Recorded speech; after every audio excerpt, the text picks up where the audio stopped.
Hi, this is Mrs. Villette, and this is a short video on concavity.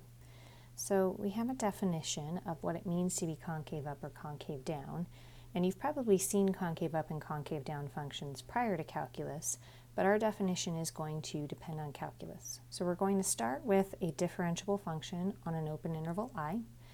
The graph is concave up on I if f prime, so the derivative is increasing, and then it's concave down on I if f prime is decreasing. If your f prime is constant, then we say that the graph of f has no concavity. So I'm going to go ahead and draw sort of the 4 different cases of concavity.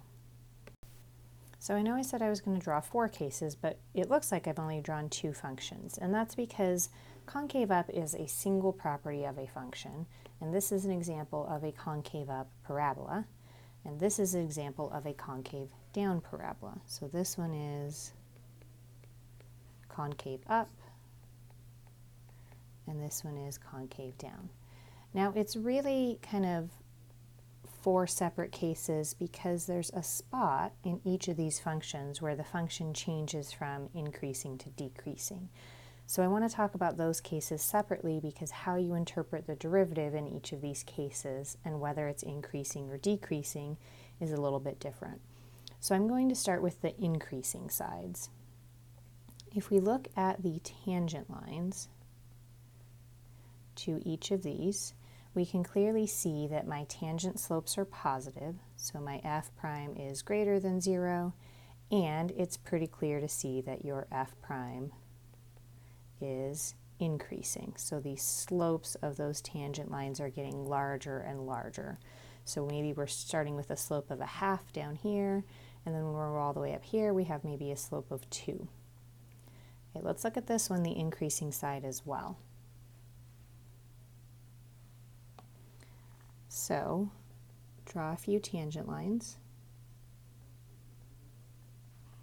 So again, f prime is greater than 0, so my f prime is positive, and my f prime is decreasing though on this side. So my f prime is decreasing because my slopes start out steep, so maybe this is 2, and then they get less and less and less, so maybe this slope is positive 1/2. Now it's a little bit different when your function is decreasing because we also have to consider signs. So let's go back down to this concave down function and draw a few tangent lines. And here it helps if we actually assign some numbers. So I'm going to just arbitrarily say this is a slope of -5, and this is a slope of -2, and this is a slope of -1/2. So on this side, my f prime is negative, my function is decreasing, and my slopes are actually increasing. So my f prime is increasing. And that's because if you think about a number line and putting these numbers on here, I'm moving to the right on the number line, so my slopes in absolute value aren't getting larger, but my slopes as actual numbers are getting larger. So when I go from -5 to -2, that is an increase of +3. So my f prime is increasing.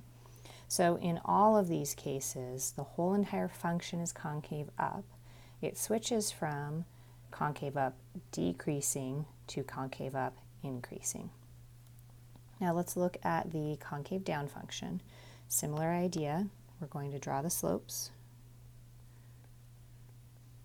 So now my f prime is less than 0. And again, if we sort of just arbitrarily assign some numbers, a slope of -1/2 and then a slope of -5, well here's -5 and here's -1/2. We started here and we went that direction. So there my slopes are decreasing. So my f prime is negative and my f prime is decreasing. If we tie that to our idea of speed, then in this case, because my first derivative was negative, but then also decreasing, my speeds are actually increasing. So I can think of the steepness, so just the absolute value of these slopes, as getting bigger, but the actual slopes themselves are decreasing or trending to the left. So we have a test for concavity, and it has to do with the second derivative, because if we want to measure whether the first derivative is increasing or decreasing, we can use its derivative to tell us that. So we had that test for increasing, decreasing in the prior section. So we have to start with f being a twice differentiable function. That means that it is smooth and continuous, and when I take its first derivative, that is also smooth and continuous. The graph of f is concave up if the second derivative is positive on I, and it is concave down if the second derivative is negative on I. So I've got an example here of a cubic function. My original function is a cubic, so f of x is degree 3. And I can pretty clearly see when it's increasing, so let's go ahead and highlight that. So those blue parts are where the function is increasing, and the green part is where the function is decreasing. But that's not what I'm actually looking for. What I'm looking for is concavity, and concavity isn't related to the first derivative, it is related to the second derivative. So let's try to see if we can pinpoint where this function changes from concave down to concave up. I think it's about right here, so I think that this section right here is concave down, and this section is concave up. So if we want to see how a derivative might help us with this, we actually kind of need to skip the first derivative and go to the second derivative. Let's briefly talk about the first derivative, though. Our original function is degree 3. That means by the power rule, our f prime of x is degree 2. And then the second derivative, f double prime of x, is degree 1 or linear. So taking a look at my second derivative, I can see right here I have a 0. And then in this section, from that 0 on, my f double prime is positive. And then over here, to the left of the 0, my f double prime is negative. So hopefully you can see, comparing the original function and its inflection point to the second derivative, the second derivative has a 0 and a sign change at the inflection point of the original function f of x. And then the place where the second derivative is positive, the original function is concave up, and where the second derivative is negative, the original function is concave down. Now let's tie that into the f prime being increasing or decreasing. So on the original function, so let's see if we can tie the first derivative in here. Looking at the first derivative, we want to look at where that first derivative is either increasing or decreasing. So right there is an important point. That's a local minimum on the first derivative. But we can see that the first derivative is decreasing versus increasing.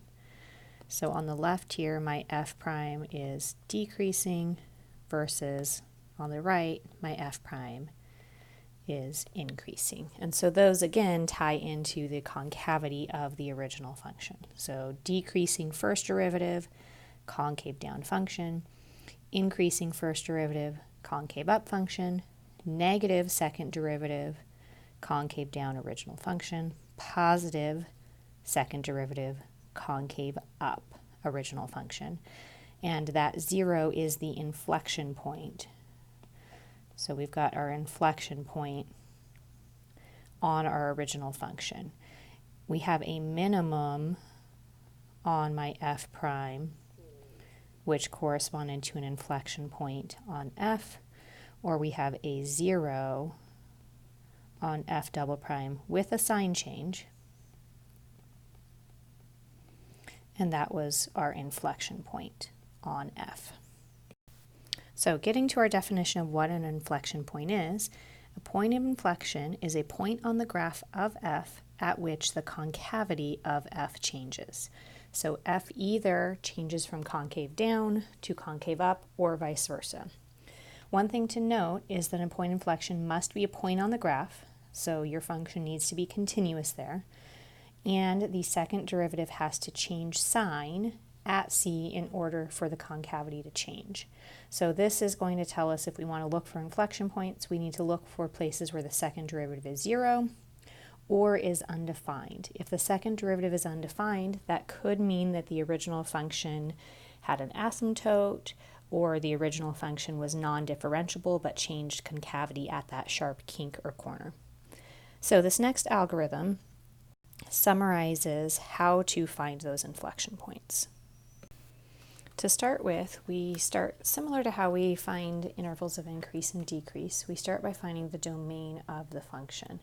Anything that's not in the domain could be a possible place where this function doesn't behave like we expect it to. So it could be a jump discontinuity, it could be an asymptote. So it's really important that we find the domain first because weird things could happen at values that are not in the domain. The next thing we do is find the places where f double prime of c or is equal to 0 or where it is undefined. So these are the critical numbers of our f prime function. So you're finding the possible places where the derivative could change from increasing to decreasing. We're going to use those values to further subdivide our domain into intervals, and then we're going to choose some sample points in each interval and test the signs. So essentially what we're going to be doing is making a sign chart for the second derivative. So I'm drawing just a regular real number line. So these are values of x, and then either above or below that I'm writing values for f double prime of x. So looking at the function, the very first thing I should do is find any places where the function itself is not defined. It would help to write this function probably as a quotient instead, so that I can see anywhere where the denominator is 0 is where this function is undefined. However, e to the x equals 0 doesn't have any solutions. If you tried solving this, you would end up taking the natural log of 0, which is undefined. So there's nothing we do in the first step in terms of domain. So now we need to find the critical numbers. So we need to start by finding the first derivative, and then after that we find the second derivative. So the first derivative, I'm going to keep the function in the form that it was in, which was for a product. We're going to do the product rule. So first function, the derivative of the second is negative e to the negative x from the chain rule, plus the derivative of the first, 2x, times the second function. If you go ahead and factor an e to the negative x out, you will get another product, and then we can do the product rule on that. So now I can do my f double prime of x. So f double prime of x, we're taking the derivative again by the product rule, so I'm going to do first multiplied by the derivative of the second, plus the derivative of the first, negative e to the negative x, multiplied by the second function. And again, I'm going to factor out that e to the negative x. So I have 2 subtract 2x, I have another subtract 2x plus x squared because of this negative sign. So when I factor out the e to the negative x, I still have to take that negative through. My goal here is to find the critical numbers, so the zeros or the places where this is undefined. So rewriting this in standard form, x squared subtract 4x plus 2. There are no places where this is undefined, and actually this should be e to the negative x, but there are places where this function could be 0. So I'm going to go ahead and set it equal to 0, which essentially involves solving for the quadratic equal to 0, because we've already determined that e to the something is never equal to 0. So we're just using the zero product property and setting the quadratic equal to 0. This is not factorable, so I have to do the quadratic formula. So minus b plus or minus the square root of b squared, which is 16, minus 4 times 1 times 2, which is 8, all over 2 times 1, So 4 plus or minus root 8 all over 2. This reduces to 2 plus or minus the square root of 2. So we're simplifying that root 8, and then we're just dividing both sides by 2. So going back up to my number line, we have our two critical numbers of my second derivative, which are 2 subtract the square root of 2 and 2 plus the square root of 2. Now what we need to determine is when this function changes signs. The easiest thing to do is to think about what we can tell about this second derivative function just kind of by inspection and using basic facts. So I know that e to the negative x is always positive. So there aren't going to be any sign changes that happen from that.